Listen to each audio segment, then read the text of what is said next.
Throughout that whole weekend, they printed out those ordinances that they were breaking and they posted them on the windows. And they said, we can't have the street you see here today because we have these ordinances. It was educational. You want this as neighbors, but you can't have it because of this. Welcome to the Hidden City Podcast. I'm Grant. And I'm Doug, and we're here to share some of the incredible stories and people from Oak Cliff that you might not know. We're going to sit down with some of the visionaries, craftsmen, and business owners who have shaped Oak Cliff into what it is today. Oak Cliff is on the south bank of the Trinity River, a few miles south of downtown Dallas. While technically it was part of Dallas, it was its own city for a long time, and it still has that independent spirit. We'll dive into the history and the spirit of this place, exploring the different challenges and successes that defined it. This is The Hidden City, a podcast about the people and the stories that make Oak Cliff extraordinary.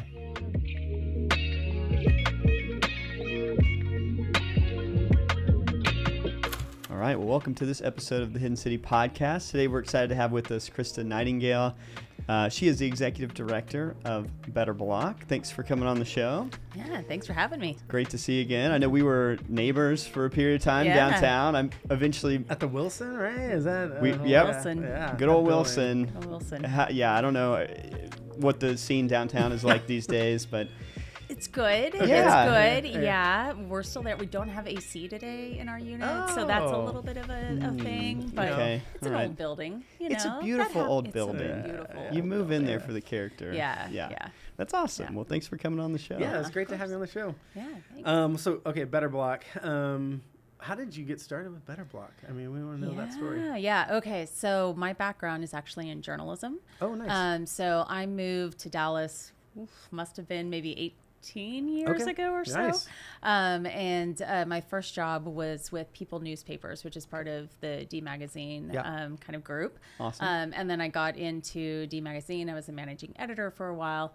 And on the side, I was doing some community engagement stuff. So shout out to all my D Academy alumni and folks who are out there. But while I was working on that, there was an urban planner who started talking about taking down a portion of highway between downtown and Deep Ellum. And I grew up on a farm. I had never thought about, what it means to plan a city or why highways are where they are. I had never really put a lot of thought into it. But as he started talking about this and everyone started really picking up the conversation, I looked more and more into it. And then one day, Wick Allison, who was the publisher of D Magazine, he came over and he said, you know what? We're going to get that highway torn down and you're going to help us make it happen. And I was like, I don't know what any of that means or what that's going to look like, but let's see what we can do. Yeah. So from there, we started the Coalition for a New Dallas.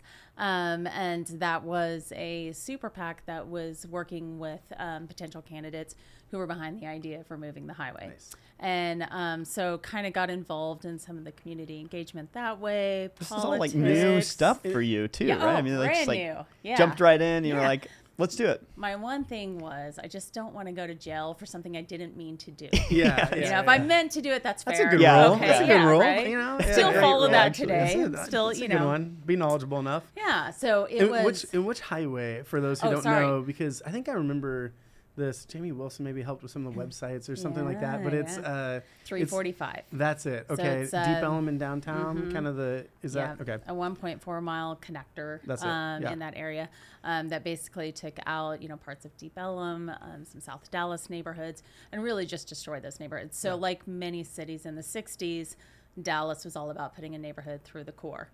And that has had some really detrimental impacts on our cities, all over the country. So the idea was, what if we, removed that highway and found some other connectors and, what could that do to bring revitalize that together? That area. I love it. Fascinating stuff. Yeah. And so we jumped in, started working on that. So while I was doing all of that, I really got interested into, urbanism and thinking about how could someone like me who has a journalism degree possibly impact the way our streets are designed and what our neighborhoods look like. So while all of this was going on, I knew about Better Block. Because a couple folks, Jason Roberts and Andrew Howard, had started kind of doing some concepts. Cool. And they had started this idea. And so they were doing it for a couple years. And I had participated in a couple of them. My first one was along Ross Avenue. Okay. And just creating some pop-ups and seeing what the possibility was. Was this some of the stuff on Davis Street, or I'm trying to remember? Yeah, so the very first one was on Tyler. Tyler, okay. Yeah, so that one, fun story. They went out and they basically said, you know, we want to have a space where we have flowers on the street. Yes. We have cafe seating. You know, we have a reason for people to gather out here. And they found that there were ordinances from the 1940s prohibiting most of those things from happening. So it was $1,000 to add sidewalk flowers. It was $1,000. Yeah, it was area times market value times 85% times 12% to add cafe seating, which I don't even know what that means. What kind of calculation? Right, yeah, that's I know, crazy. I know. And then it was illegal for people to gather on a sidewalk per this ordinance from the 1940s. And so a group of neighbors said, you know what, let's just break all of these ordinances and let's see what happens. Let's just take over for a weekend and let's just put imagine. things in. I think I've heard that story for sure. Yeah. So they did. So it's tactical urbanism. Okay. And so they just went out and they painted bike lanes with kids paint and duct tape, knowing that if they got in trouble, they could remove it really quickly. They put out some seating. They put out some, you know, plants and lights. They had all these empty storefronts, and they invited neighbors to come in and said, just test out your business for a weekend. Let's see what happens. That's cool, yeah. Oil and Cotton happened to be I two knew that neighbors. that was one of them. I don't think they knew each other before that. Okay. So they paired them together, and they tested out their concept. That is wild. Throughout that whole weekend, they printed out those ordinances that they were breaking, and they posted them on the windows. And they said, we can't have the street you see here today because we have these ordinances. It was educational. You want this as neighbors, but you can't have it because of this. These are the reasons why. But look how easy it is. We could actually do we did this. it over a weekend or a week, you know. We can just do this. We set this up. Yeah. Oh, that's something refreshing about that. Yeah, that's awesome. So I knew that story because I was at D Magazine and we were covering that story. Cool. And so it was really fascinating to kind of see how they were going about, you know, city planning. And it was one of those things where I was like, well, perhaps someone with a journalism degree could actually impact some of this stuff. And so they got a capacity grant from the John S. and James L. Knight Foundation. That's right. Back in 2015. So the Better Block Foundation, which is a nonprofit, officially launched that year. Okay. And then I was hired in 2016 to figure it out. Okay, the foundation. What does that look like? Yeah, what does that mean? All right, she's the one now. What does this look like? Yeah. Build a team, like create a vision, like what? Oh, okay. I don't think it was the smartest hire because I did not know what I was doing, as I did not know what I was doing with 345. But it's all right. So basically got started at that point. And I was really drawn to Better Block because I love the idea of the community being the ones to say, here's some things that we're wanting to see. And then it's how do we break down these barriers? How do we make some of these things happen? And how do we do it quickly so that we can see some progress happening? There's some speed to it. I first, like Better Block, it feels like it has such a, like, excitement about it that's also like quick moving or fast. Like, how do you do that without... I don't know. You want to work with private and with public. Like, how, is that just a mess that you were trying to figure out the first couple of years, or like, okay, first couple of years, or maybe we're 10 years in, we're still figuring it's that still out. a mess. Okay, we're still making that up. Yeah, from my perspective, it's just like, how do you solve that problem? So when we go into a project, we have a 120-day timeline. Okay. So our projects break down into 4 phases. The first phase being kind of surveys, getting an understanding of what folks are looking for. The next phase is design, and then we go into planning, and then we bring it to life. And it all happens in 120 days. Which is not that much time. It's not a lot of time. It sounds like a lot of days, but that's not a lot of time. It is not. We tried 90. 90 was a little too fast to get all the permitting done. They to get makes done. Sense. Okay. So 120 is kind of that sweet spot. Okay. So we do that very purposefully. A lot of the communities we were working with, they've been over-surveyed and under-delivered. And so they're tired of being asked questions and then seeing nothing happen with those questions. Trust needs to be built. Yeah, exactly. And then we just want people to have quick wins. We want to gather as much information we can and then kind of work toward a more permanent solution. So I was talking with someone the other day, like Better Block's whole thing is it's temporary. Right. But our bigger thing, our secret sauce, is that we do. Like we bring it to life. People get to experience it. They get to see the results. The way we do is by making it temporary, because when it's temporary, it's not as expensive and it helps us get around some of the permitting barriers that tend to be in place. You're showing what can be kind of thing. Yeah, that was always thing in my mind that was hard to figure out a little bit. I'm sure that's also true with everyone. Is like how you're kind of showing a vision for what it can be, but that allows you to kind of like put that dream out there, or that vision, or that feedback from the community, and even test it. See, like, is this the right thing? We're gonna try it. Park bench is great here. I don't know. People use this. Like you can get some real time data and be like, oh yeah, this is actually a really good way to do this. Yeah, a lot of it is testing out the what ifs. Yeah. And we find that temporary erases the fear of permanency. And it allows us to kind of go in and say, okay, your question is, what if, someone takes over this space? What if someone destroys this area? What if the cars don't slow down? So we can actually test it out in kind of a controlled environment. Oh, interesting. And answer those what ifs. And sometimes, Dude, your mind loves that. The testing? Like testing. Yeah, kind of like testing, iterating. I'm like, because I feel like that you kind of need that other input of human activity to really know, like, is our assumption right here? Yeah. And if it isn't, okay, well, it's not permanent, so we can make adjustments.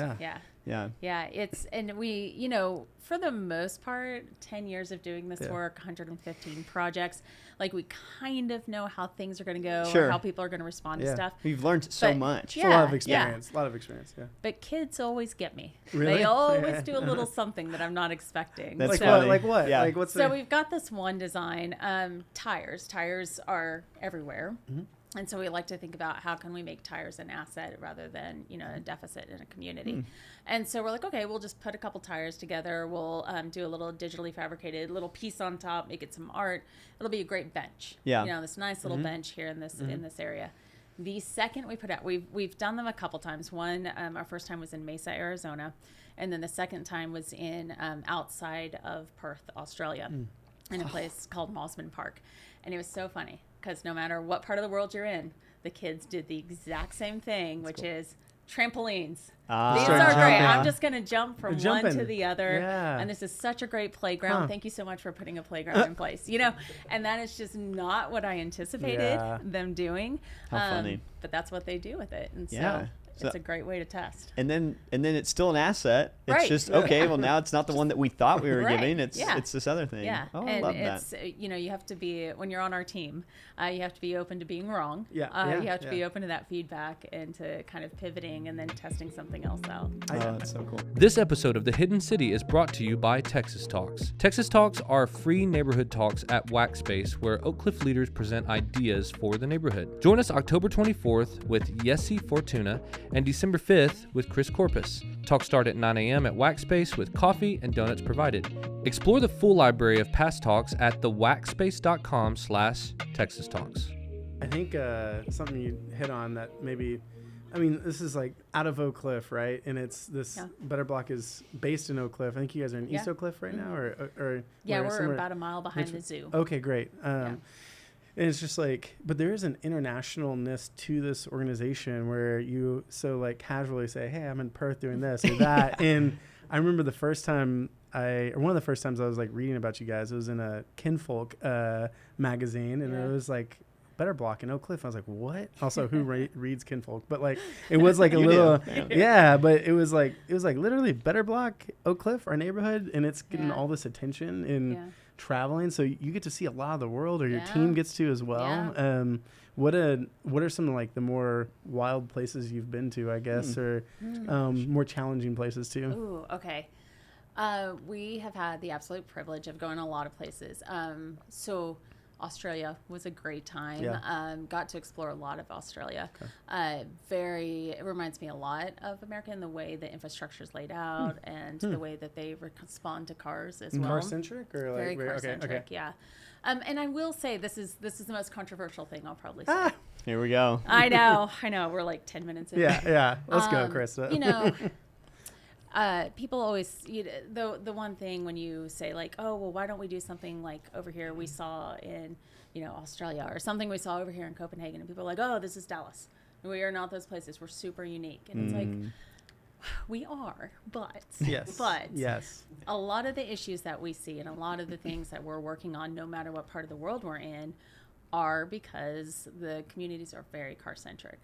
And people are trying to recapture some of the people, places, and people spaces. And so a lot of the ways we're kind of looking at these different areas and a lot of the interventions we're proposing are about reallocating some of that space back to the people. And so we're a little more alike than I think people think. Yeah.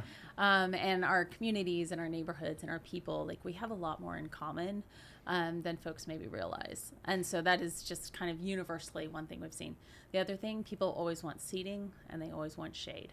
Okay. And those are like the two universal things when we go into a project. Like, those are the elements we're going to incorporate. I will say Detroit challenged that. We did a project there last year. They actually didn't have shade as the number 2 thing. It was like 3 or 4. So that was interesting. That is interesting, yeah. But generally, seating and shade are the 2 things that people are looking for. Huh. Oh, I think it's so interesting. You're finding the universal thing that kind of makes a great block or a great space for people. And I think it is funny that, like, we would like to think of ourselves as pretty special.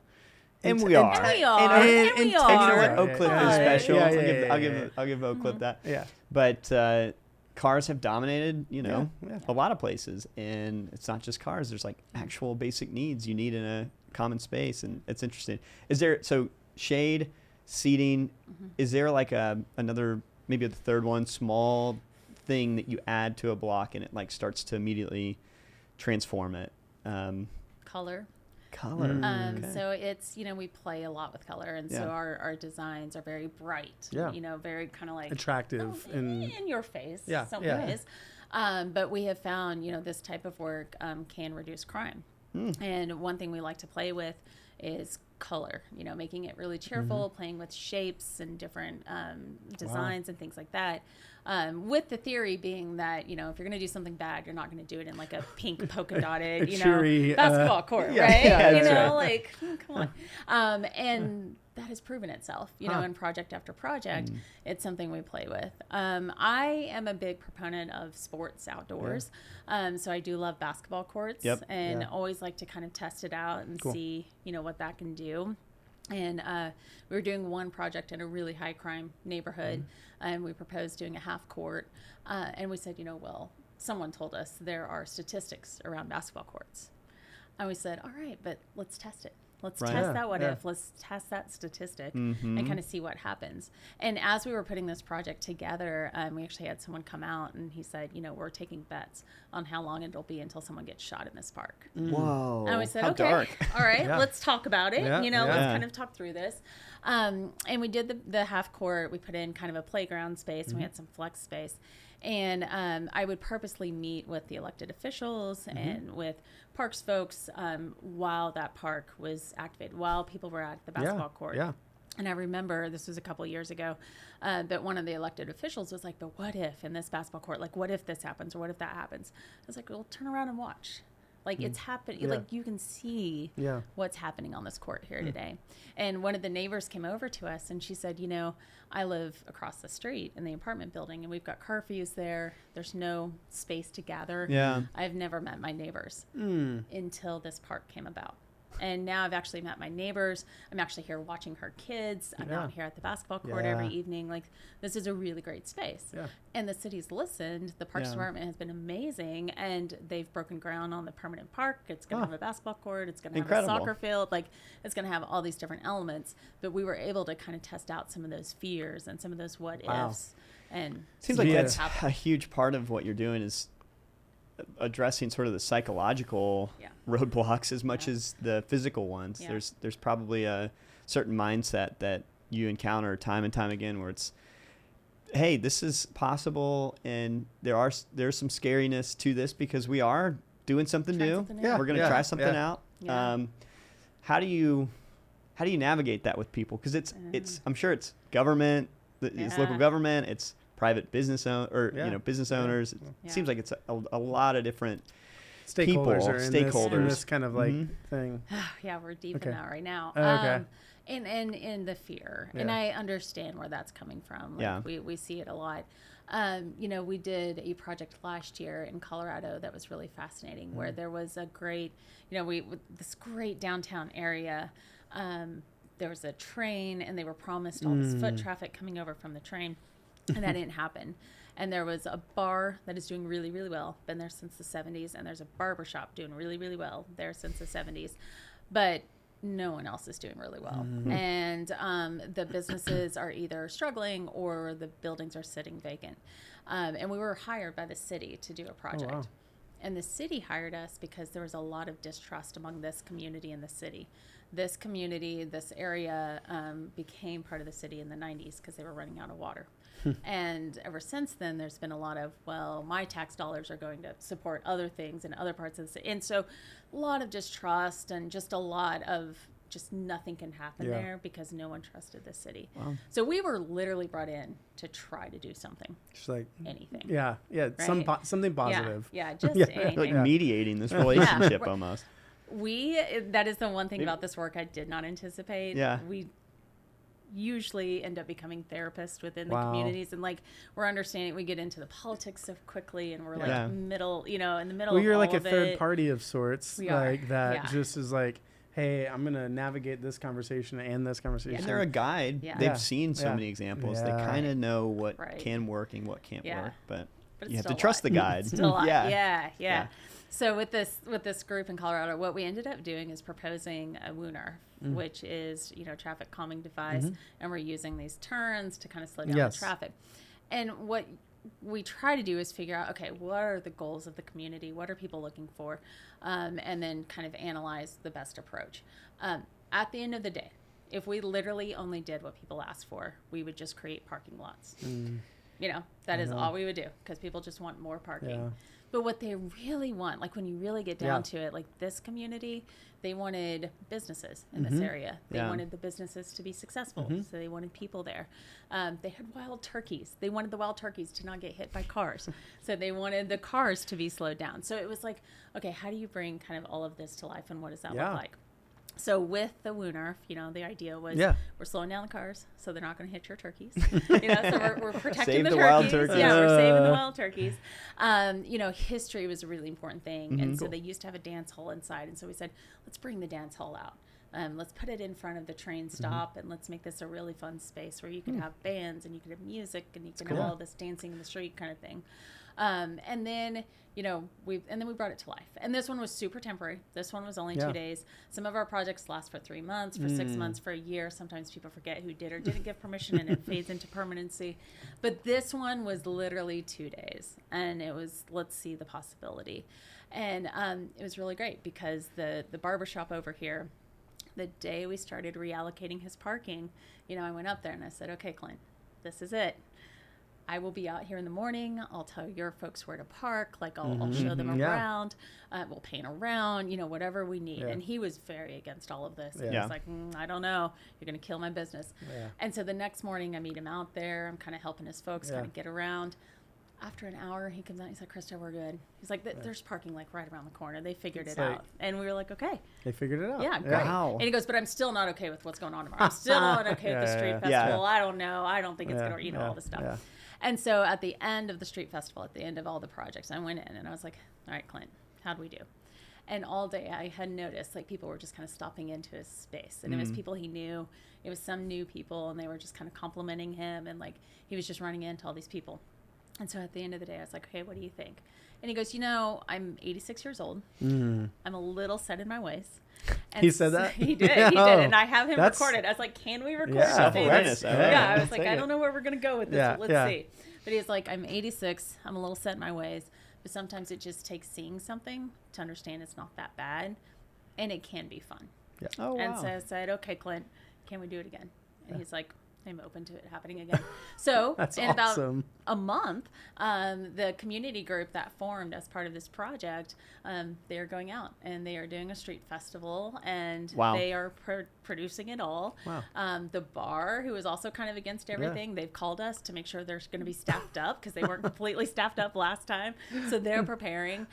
So the goal of that one was literally, can we open the door and just make it possible to do some things in this area, and to see kind of what that possibility looks like. And the community is completely just running with it now. Awesome. And continuing to do it. You're like spreading little seeds of, excitement and possibility, and people can pick up on. I feel like Better Block, a lot of this too is like giving them the tools. Like I just heard you say like, hey, volunteer group is now doing this, or like how do you, with it being temporary-ish, like how, or fully temporary, how do you kind of give people that afterwards, or is there touch points after Better Block comes and does a project? Yeah. So what we do as part of the process is we form a core team of community volunteers. And so they all have their responsibilities and they all have, their roles and all that kind of stuff. And then we meet with them throughout the process, and we're kind of showing them as we go through this what it looks like and what they need to know. And at the end, the goal is that we've got these stewards who know how to do it, know how to organize. They have this quick win and they've had this success, and now they're, inspired to go forward and do it, but they also have some of the tools to go forward and do it. A big part of the work too, in the beginning, they just kind of went out and did it. Yeah. Now we work really closely with the city and with different folks within the city. And so we're kind of making those connections as we go. Cool. So that they can kind of go forward. The last part is we try to identify the barriers. Like, our ultimate goal is to not exist. Yeah. We do not want people to have to use us to get things done. And so to get there, we have to identify what are the barriers holding people back? How can we break those down and give, let folks just kind of run with these things so that we don't need to be a part of it. And I always have to mention, one of our best tools is our Wikiblock library. Yes. Yeah. Explain that. So Wikiblock is an online library of street furniture designs. Anyone, anywhere can download our designs for free. You mentioned how we're international. We actually had a group last year who took our designs and they converted them all to metrics. So they're more universal. Great. Even more. Yeah, so we get downloads from all over the world how with this cool. thing. So you can download those designs, and then you can get them cut on a CNC router, which is like a giant printer for wood. And then you can build this furniture without any glue, screws, or nails. And you, I think you made Grant and I put one I together. did. I did, and you all did it so well. We did well. We did well. Yeah. I think I was looking over at you the whole time, just like how you're doing doing mallet. Just like, I think I'm hitting the wrong side of this. I think I had to restart, but we were also racing a little bit. But it was 2 great. minutes, 3 minutes to put together a bench. It's awesome. Yeah. It's awesome. I could see them live demonstration being used everywhere. Yeah, no kidding. I think that's so cool. You just give that out too. People can run with those tools. Yeah, I think the idea of like people in the community taking the ball and running with it after you leave is such a critical part of this. And I think it's cool that you said our hope is to not exist. It really, like, we don't need to be here, but we're here to kind of show you what you can do in your own community. It's very much a guide, like in that sense, because I'm sure people can feel overwhelmed. I even think of like downtown Elmwood or some of these other spots in Oak Cliff, and you're like, what's even a starting point for some of these things? And some of them are big, some of them are small, but y'all as a resource, it makes a ton of sense just as a first start, like touch point on some of that. So 120 days, lots of planning, lots of things to get done, but then you get to the launch day. Can you describe what that feels like when you get to that point? It's a pretty magical moment because it's, we finally just take a step back and it's kind of that moment where you see like it's a passing of the baton where it's like the community is now fully embracing it and they're kind of taking it on. So it's a really fun time to just kind of see it all come together. And honestly, at that point, we don't have a lot of work left, so we get to enjoy the food that's there, and the community who's there. It is tough though because our team, we get really close with people in those 120 days, and so there's sometimes a few tears shed as we're like, okay, we're not going to be talking to you every single day. This. Like this is your baby now. You get to run with it. So it's a pretty fun time to kind of test it all out and see what happens. Are there any like one projects or blocks that like come to mind that you're like, this was just like a crazy success, more so than others, or I'm sure it's hard to choose too. So we're actually we'll be 10 this November, I guess officially. Congrats. That's awesome. 10 years. That's a big deal. From that first hire, right? And you trying to figure that out, like that's amazing. So we're doing an impact study with SMU's Maddie program. Wow, cool. And awesome. So we'll see. I don't know what's going to come from that, sure. right? Who knows? But I am seeing they're doing surveys and they're doing interviews with some of our previous projects. Oh, that's awesome. There are so many things I had no idea. Yeah. Like so many things have happened that I'm just like, I did not know that was a result. We started this and you just don't know. Yeah. Oh, that's what cool. a great feeling to be able to go back and actually hear about that now. Yeah. Because we always get the question, why temporary? And people like, why would you make an investment in something that's temporary? And so, I told the Maddie team, I was like, I think that's the question we need to answer with this impact study is why temporary? And they told me the other day after the first round of interviews, they were just like, I don't think temporary has anything to do with this. Like none of this is temporary, and so it was really fascinating to kind of just hear their feedback on what that looks like. But to answer your question about, one of my favorite projects, if you will, which they're all amazing and wonderful and I love them all. But the MLK Food Park that we did back in 2021 in South Dallas was probably one of the top ones. I think a big part of it is it was a special time. I mean, it was one of the first things that was done outdoors after COVID. Oh, wow. So once restrictions were kind of coming off a little bit, so we were People able were to... eager to come outside. They were and so eager and to gather, but to, be safe outdoors. And so all of that. And we had decided to do a food park because, the fair had not happened the previous year. And so we were thinking, okay, folks who weren't able to participate there, how can we help them recoup some dollars? What does that look like? And so we said, well, let's just do a food park.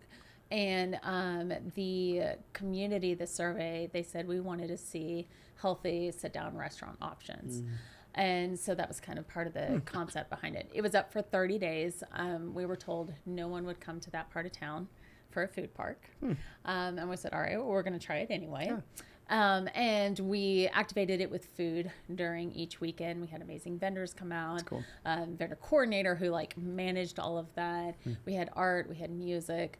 We wanted to be careful to not turn our backs to any part of the community. There was a pretty well-known drug house on the back side of the lot.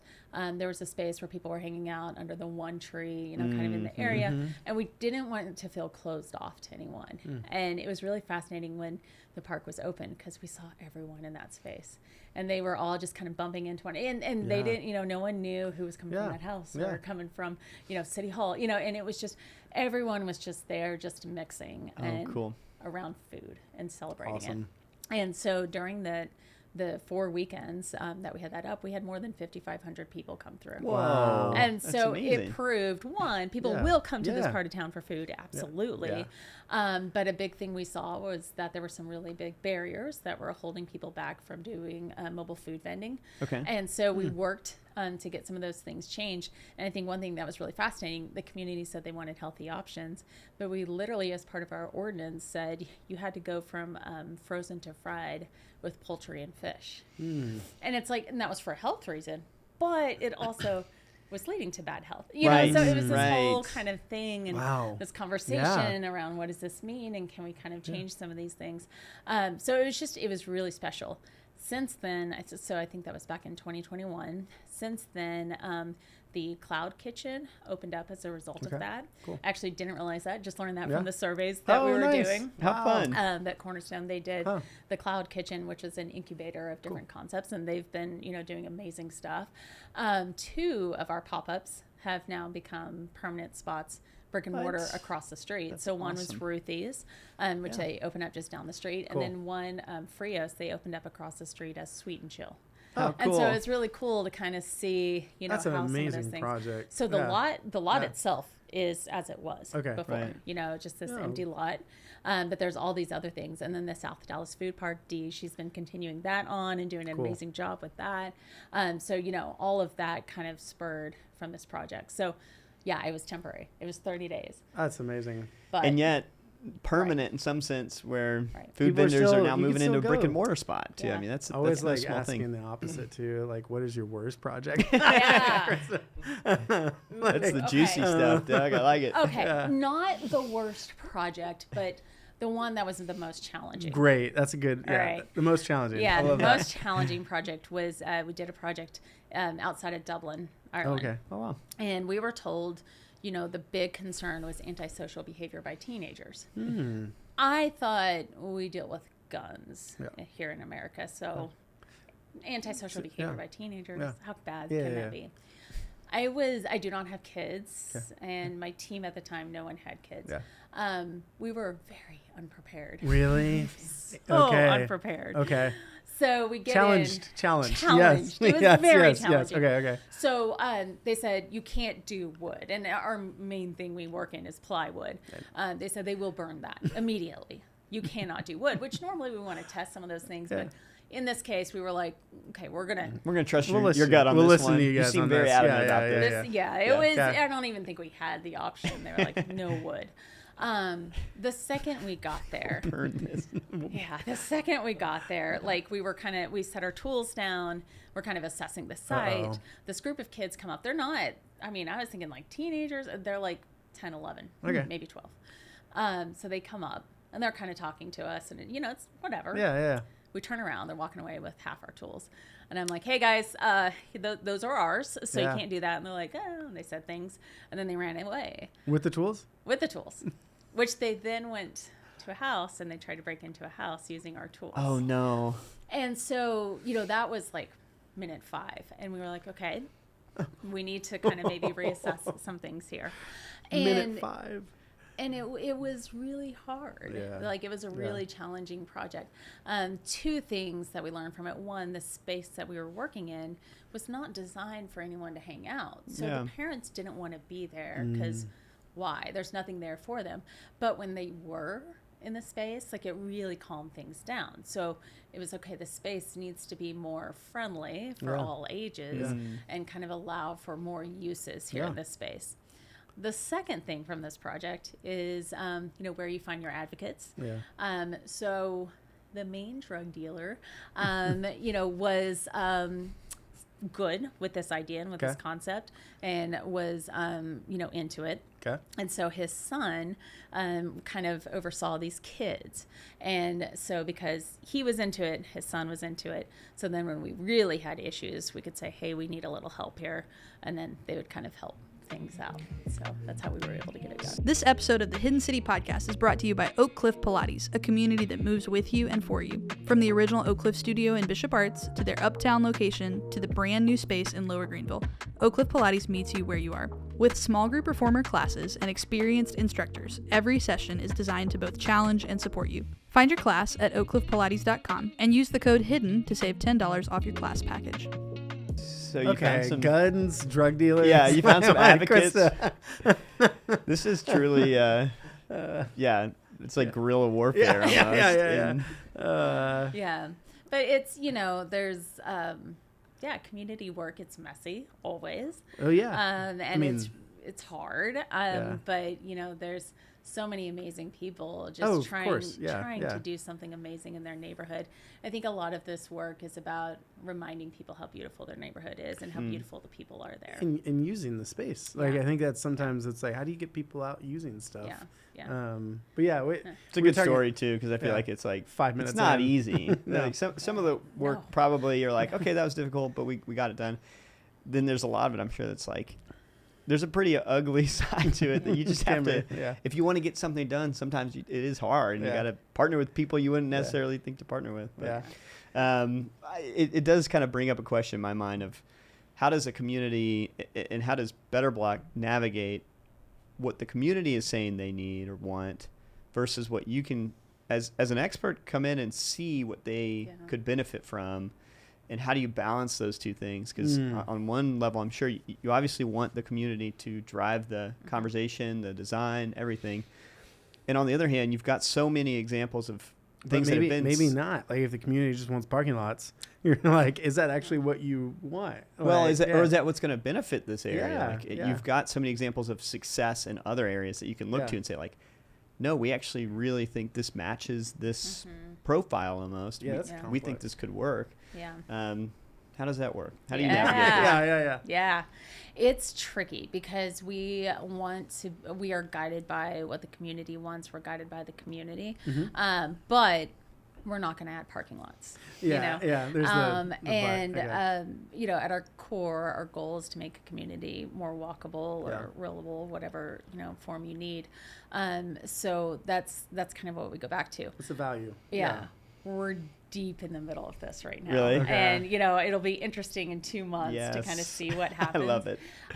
But what we're doing, we do an initial survey, and we're kind of ranking what it is that people are looking for and what they're wanting. And we've put together a proposal for a design where, ultimately it's slowing down traffic. But the reason we're slowing down traffic is it makes it more friendly for people to walk around. And a big part of what we're doing is trying to capture a major asset in this area that right now is only for cars. But if you rethink the street slightly, that asset becomes an asset for people. And so, but in the survey, they did not say we want to slow down traffic. That is not what they asked for. Yeah, but they are saying we want more shade. We want more spaces for the community to be. We want businesses to be successful here. To get to all of this, this is one tool that we can use.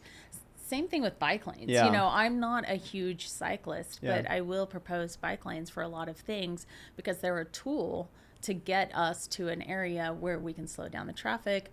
They help create buffers between the traffic and the sidewalks. They slow people down so that they see the business. Visually, you're like, hey, this isn't just the cars road. Like, it's like you're sharing it's this for little people. bit. Yeah. It's just like 3D chess Yeah. moves here. That you're like pulling certain levers to get a certain result. We've done a bit of an intersection treatment next to our office because there's kids who are walking from school through this horrible intersection to the Family Dollar that we share a parking lot with, and because the kids were hanging out at the Family Dollar, we saw this and we said, you know what, let's turn our parking lot into a plaza. So now we've got a plaza with a basketball goal. So that's awesome. Now the kids are coming over to kind of hang out in this area, but they're going through this really bad intersection. And so we recently did some, daylighting on that intersection, creating some bump outs. We took the lanes, we had 2 of them. They were like 25 feet. So normal traffic lanes are about 11 feet, maybe 12. If you want to do some traffic calming and kind of slow down traffic, we try to get it to 10. Yeah. Sometimes 9, but 9's a little, we're pushing it. yeah. So 10, 11 is, about where we are. So these are 25-foot lanes, right? So we've narrowed them down. Highways. We created, exactly. So we created some bump outs here for the kids to have a little bit of space. And I think we took the lanes down to 13 feet. So still rather wide lanes, but we've kind of cut it in half. And we have a survey out. And so we're getting responses from it. And it's really fascinating because we always say about 3 months is about how long you need for a traffic change for people to accept traffic. And the survey is really tracking with it because in the first month we had like 26 responses. Month 2 we had 10. And month 3 we've got like 5 days left in month 3, but we've only had 1. And so you can kind of see like people are slowly getting used to it. The other thing we're tracking is the bollards that we used around it. So those are like the flexi sticks, the vertical pieces. Yeah. So we've got this chart and we're charting like when they're knocked down and when they were knocked down, like where and when. And so we can kind of see. So most of the knockdowns happened in the first month or the first and second month. We haven't had nearly as many. So people are getting used to it. They're learned not just how like to surprised drive by this. But the surveys are fascinating because in our first, the first 25 maybe who responded, 75% were going through via vehicles. And I think it was like 54% said they felt safer and only 42% wanted them installed permanently. So they knew it was safer. But they didn't like to lose that time, right? But we talked to the kids in our plaza, and one kid told me, "Well, it saves lives." And I'm like, "All right, well, that's what that's kind of what we're going for." We also have 23% more people are actually stopping at the stop sign. So also just like regular, that's that's a good thing. It's cool that you're able to track all of that too. That's amazing. We love getting some data. Because we have anecdotes all day, every day. Exactly. But people want numbers, and sometimes it's hard to measure hope and joy and a lot of the things that we do address. So then it's like, what are the things that we can measure, and how can we share that story? That's amazing hearing that. I feel like, so that's a portion of y'all in Oak Cliff. Are there any other spots that when you look at Oak Cliff, Oak Cliff is big, and there's a lot of neighborhoods here. Are there any spots where you're like, oh, this would be, if I had unlimited funding or whatever, like I would love to visit this place in Oak Cliff or do this treatment. kind of like a better block in these areas. This is such a cheat. I'm cheating. I'm going to do cheat. it. But the area around our office is fascinating. Yeah, it is. It's such an old, interesting. Is this Vermont Village? Vermont or Village. Okay, yeah. Names Tell are us, fascinating. Yeah. Because you'll ask 10 people in the neighborhood, what is this area called? You'll get 11 different answers. Seriously. Yeah. It took a while for downtown Elmwood to catch on. Yeah, like I feel like that was one of those things too. Yeah. Which Elmwood is also fascinating. I love that neighborhood. Yeah. But I think it's a really interesting neighborhood, and it's got a lot of history to it. I am a little concerned. We've got the deck park coming in, which is going to be amazing. Right. But all of that's going to be coming up, and I don't, I'm a little worried about, like, are we ready? Yeah. What is that going to look like? It's a big thing happening. Yeah. Okay, so It's a fascinating your part of cop town. out answer is your own Yes, neighborhood. I know. I'm sorry. It's cheating. No. It really is a great intersection, though. Oh, it's awesome. We've been over there. Yeah, And it's so unique. Yeah. For We sure. spent some time with Aaron Garcia at his place Yeah. over there. Mhm. That's awesome. Yeah, they're right next to us. So, and I'll say this. This is my second very controversial thing. Yes, we got there. We've got a Family Dollar that we share a parking lot with. Most urbanists hate Family Dollars and Dollar Generals and whatnot. And I get that. And I get, all the things against them. It's a really important part of the neighborhood. People rely on it. People rely on it. And, the general manager, he's there on the weekends picking up trash, like on his days off. Interesting. I see kind of the commitment from the employees. I see how the community uses it. Yeah. They're not the enemy. Important. Yeah. That's it's important. interesting. Yeah. And it also speaks to, like, the needs and the assets that are sure. missing, and the other amenities that could be there. But it is there. You see the usage from, like, the neighbors relying on it. Yeah. It's one of those things where it's like, okay, how do you improve this area, but also work with the people that are there? And I'm sure that's one of the battles with Better Block. I mean, not battles, but just like changes. Scary. Yeah. Krista, you grew up on a farm, you said. I know. How did you get interested in all of this? Or how did was urban design something that you enjoyed growing up, or how did this come about? Because I know you told earlier kind of some of that story. Yeah. Did you ever imagine coming from a farm, No. where you grew up, you'd be doing this kind of work? No, and I don't think my family understands my work Yeah. at all. Yeah. I go home and they're like, "Why are you parking?" Yeah, It's why are really you fascinating. talking so much about this? Yeah. It was actually really interesting because I was talking to my dad about traffic calming and road diets and why we use those. And I was like, even I grew up in Fairview, Oklahoma. It's like even downtown, Fairview, like on Main Street, like there's something we could look at there. And he goes, but how would the combines get through? And I was like, he's right. Yeah. I mean, you some of these can't- things. you can't traffic calm a street where that is the only way through town. Right, Like the right. combines have to go through town. So, and the elevators are along Main Street. So that's where the trucks are going. That's where the combines are going. So, it was really fascinating. infrastructure. Yeah. So it was like, so we've had some interesting conversations around what that looks like and where it can work, where, different ideas that you can have with that. But it really was just from, Patrick Kennedy talking about taking down 345 and then That's right. Wick Allison really getting into it. And then, everyone with the coalition and really kind of looking at what does this mean and what does this look like and how can, your average person who's grew up on a farm impact any of that. Come in and do this. Right? Yeah. From a journalism perspective, what do you feel like is the contribution that journalism can make to efforts like this? I mean, it seems like being able to tell a story or even frame the story in a certain way is a really important part of this in the dialogue you have with the people that are affected by it or influenced by it. But how does journalism fit into this aspect of your work? Yeah, so we, I think a big part of our job is asking questions and listening, and then being able to distill that into action. So, in my journalism days, that was a big part of it too, is you ask a lot of questions and you're doing a lot of listening and not trying to impose yourself and put yourself into the story. So that's a big part of it. But the actual storytelling and reporting is so important. Because not everyone will get to experience this temporary installation. We try to meet as many people as we can along the way, where they are, when they are. Like, we're trying to get out in all these different ways. But ultimately, you're always going to hear, no matter how much community engagement outreach you do, you will always have someone say, well, I didn't hear anything about this. Wish I would have heard of this.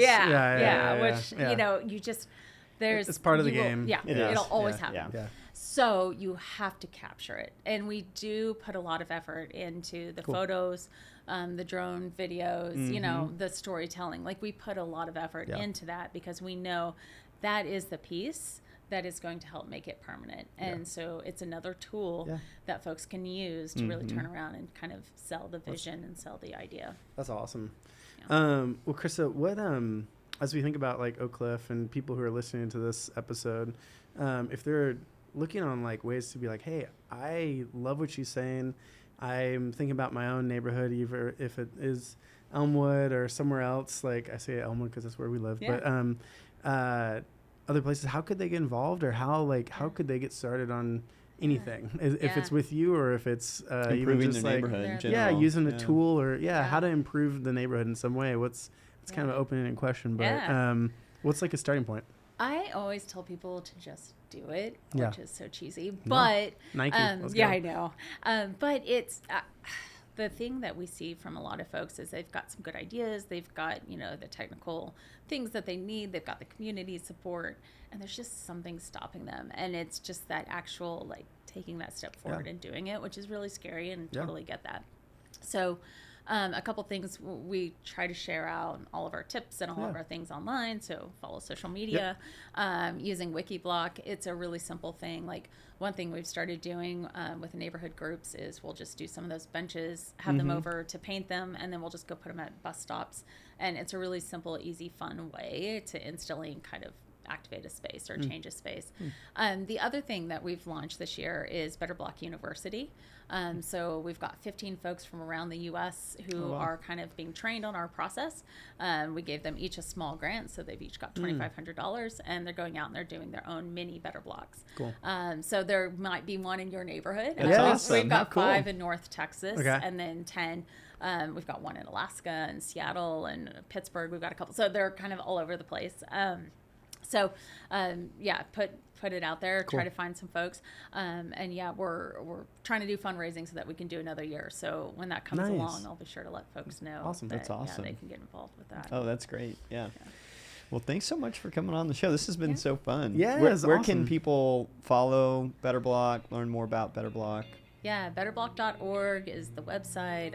We're on Instagram, Facebook, TikTok, All the socials. X, Twitter, LinkedIn, all of it. So follow along on any of those channels. Awesome. Krista, thanks for your time. Yeah, It was thanks, awesome. y'all. Thanks for chatting. That was fun. Hey, thanks for tuning in to this episode of The Hidden City. We hope you discovered something about Oak Cliff that you didn't know. If you enjoyed the show, I hope you subscribe to it on YouTube and then follow us on any of the podcasting platforms. Also, if you enjoyed it, please share with a friend, and thanks so much for tuning in.